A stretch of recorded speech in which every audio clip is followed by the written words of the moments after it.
அன்பார்ந்த முருக பக்தர்கள் வணக்கம். நான் ஜெயம்எஸ்கே கோபி. எங்கே இருக்குன்னு பார்த்தீங்கன்னா திருவண்ணாமலை மண்ணில் கிரிவலை பாதையில் பாலாம்பிகை பீடத்தில் இருக்கேன். என்னுடைய எல்லா நேர்காணலிலும் ஒரு முக்கியமான விஷயத்தை அடிக்கடிக்கு சொல்லுவேன். பழனியில் நான் யாசகம் வாங்குறப்போ ஒரு சித்தர் ஐயா எனக்கு திருவோடு கொடுத்து முருகர் கொடுக்க சொன்னாருன்னு சொல்லி அவர் யாசகம் வாங்கின சில்லறைகளை என்கிட்ட கொடுத்துட்டு போனார். அப்போ நான் எதிர்பார்க்கல, நானும் எதிர்காலத்தில் திருவோடு ஏந்தி யாசகம் வாங்குவேன்ட்டு. எல்லாமே முருகப்பெருமான் அவர் மூலயமா நடத்தின அற்புதம் அதிசயங்கள் எத்தனையோ விஷயங்கள் இருக்குது. இப்போ பக்தி இன்ஃபினிட்டி நேர்காணலை கூட நான் சொல்லியிருக்கேன். அது இனிமேல் அடுத்த வாரம் வரும்.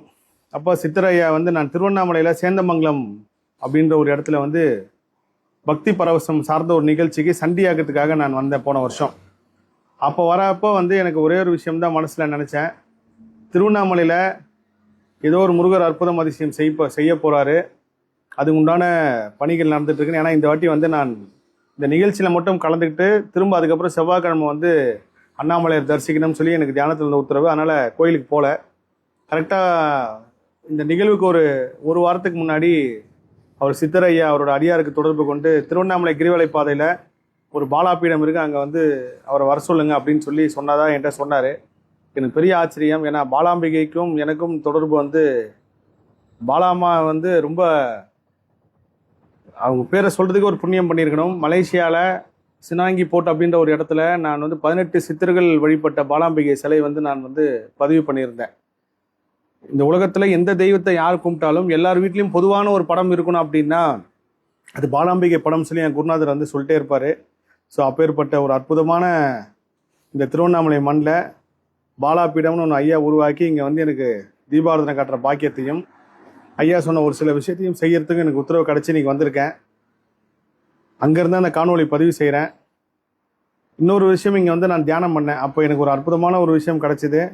அதை சொல்லலாமா வேண்டாம்னு குழப்பத்தில் இருக்கும்போதே ஒரு முருக அடியார் அம்மா கண்டிப்பாக இதை சொல்லி தான் ஆகணும் அப்படின்ட்டு ஒரு உத்தரவு கொடுக்குற மாதிரி ஒரு விஷயம் பண்ணாங்க. என்னென்னா, நான் எப்போ திருவண்ணாமலைக்கு வந்தாலும் பக்தர்களை சந்திக்கிறேன்னு நினைப்பேன். ஆனால் அதுக்குண்டான நேரம் இடம் எதுவுமே அமையாமல் இருக்கும். இதுக்கப்புறம் எப்போ திருவண்ணாமலைக்கு வந்தாலும் இந்த பாலா அம்மா பீடத்திலே நம்ம முருக பக்தர்களை சந்திக்கணும்னு சொல்லி உத்தரவு வந்துச்சு. அது இந்த காணொலி மூலயமா சொல்கிறேன்.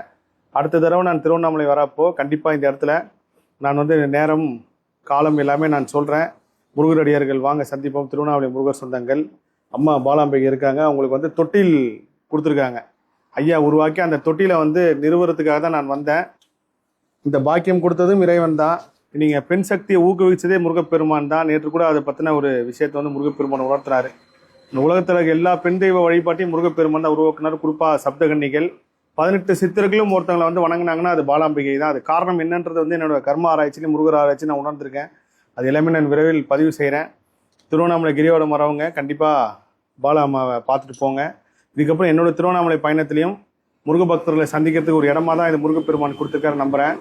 எல்லா புகழும் முருகனுக்கே. நன்றி.